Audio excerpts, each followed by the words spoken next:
All right, hey grade sevens. Today we're gonna do our first online lesson, and we're gonna be going over lessons 2 and 3, continuing our unit about algebra. All right, so I'm going to minimize you here, and I'm going to open up my slides. I'm going to bring you down to this corner here. So I'm going to just review some concepts and some terms for you from lesson 2. So we've got algebra. Algebra is all about finding out what is the unknown. Move that away so it's less in the light. And hopefully you can still see me. And a variable is any letter used to represent an unknown number. Oops. So an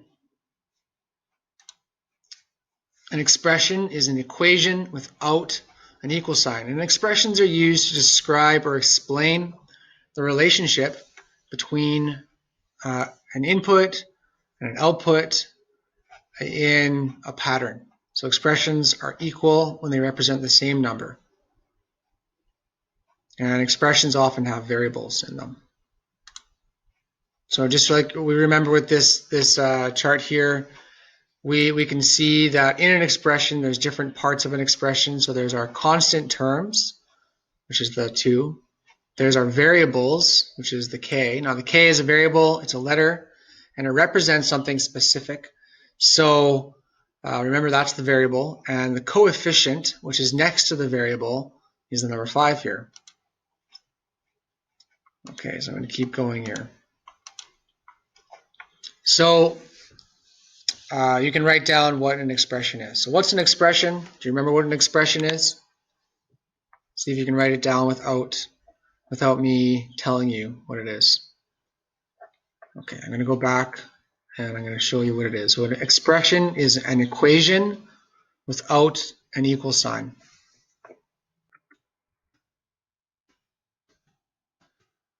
An equation would be an expression that does have an equal sign, and that where both sides are equal on both sides of the equation sign, equal sign.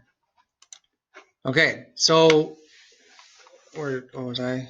Lesson 3, yeah. So we would write equations for many different situations.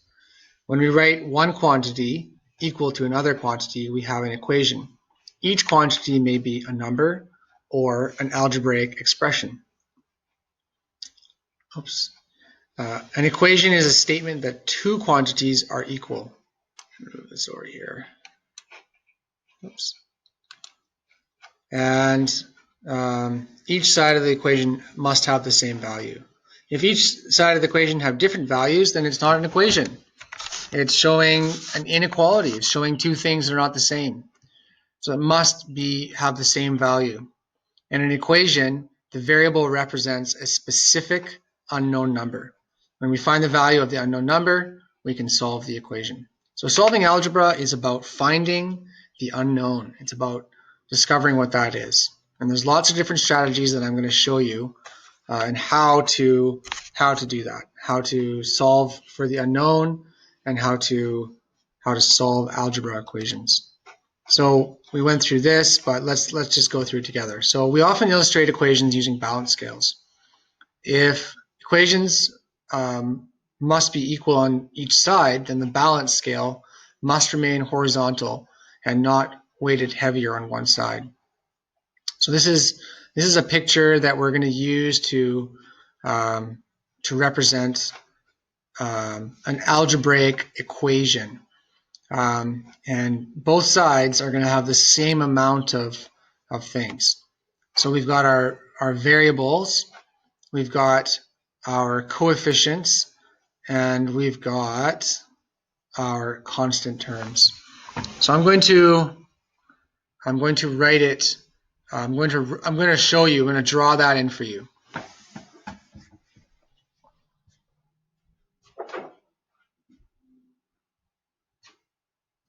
So the bags represent unknown numbers. The bags represent, we don't know what's inside the bags. You know what? I'm just going to go ahead and call these boxes because you know that I am such a horrible artist that if I were to try to draw bags, we would all be so confused. So there's two boxes, and we don't know what's inside those boxes. So they're variables. We don't know. We're going to find out. And on this side, we're going to, again, cross this out. We're going to say boxes. Boxes. I've got to write boxes or else you might be confused. The number of boxes represents the coefficient. So we're going to have one box on this side, and the individual candies represent the constant terms. So we'll just do little lollipops for our candies.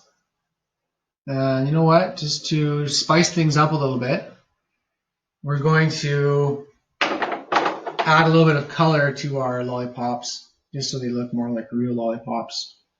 There you go.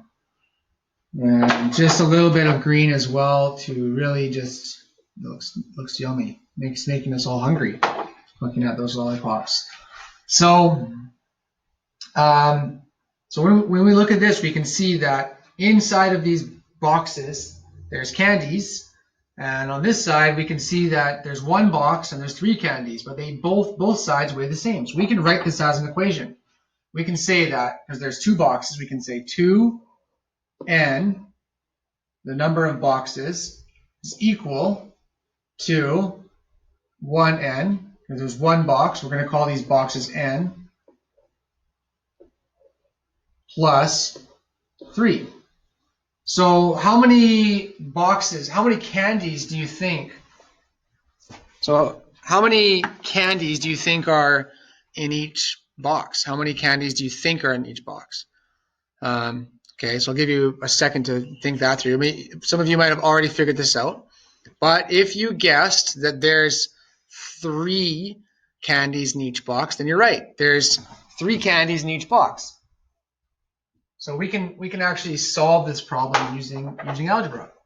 So I'm going to do some steps here, and I'll explain these steps to you at another time. Actually, I'm not going to do that step. That is the wrong step. What I'm going to do is I'm going to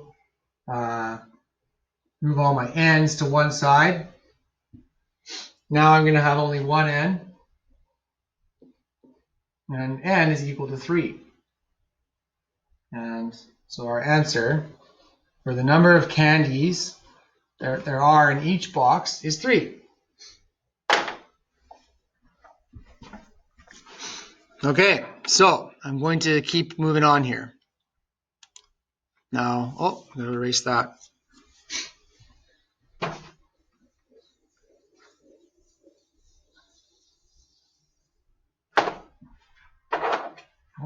forgot my boxes. Okay.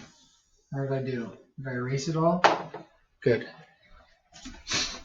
Okay, so here I am. I'm back again. I'm back again. So here's some examples. So let me just move myself down here. Yeah, there we go. So whatever you do on one side of the equation, you must do to the other side in order for it to remain equal.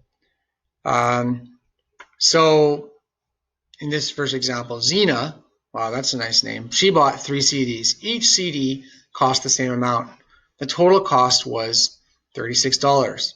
What was the cost of $1 of one CD?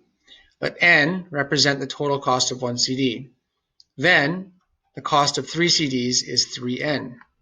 3n, or 3 times the cost of one CD, is equal to $36. So we can write this as an equation. We can say that 3n equals 36. Another example would be write an equation for each of these sentences. And you need to be able to understand these sentences. So we're going to move myself up here again, and we're going to write an equation to show these things. So maybe you've already done this, and maybe you can be doing this already. So write an equation for each of these sentences. So I'm going to write them in.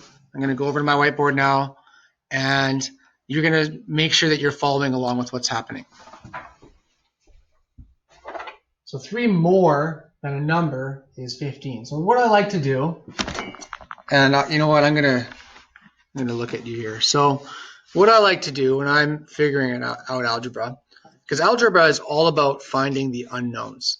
So what I like to do when I'm solving algebra problems is I like to look at a sentence, a word problem sentence, and I like to ask myself, what is the unknown thing that I need to figure out? What is it? So in the first question, it says 3 more than a number. So what do you think?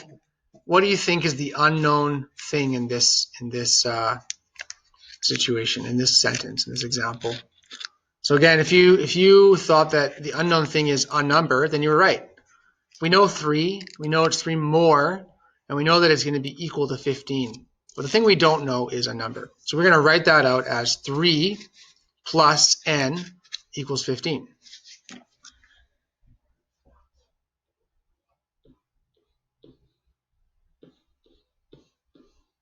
For the first one. For the second one, we can say a number subtracted from 5 is 1. So 5 minus n equals 1. 8 added to 3 times a number is 26. So we could say 3 times a number plus 8 equals 26. The next one, 5 less than a number is 7. So n minus 5 equals 7. And a number divided by 3 is 10. So I'll do that down here.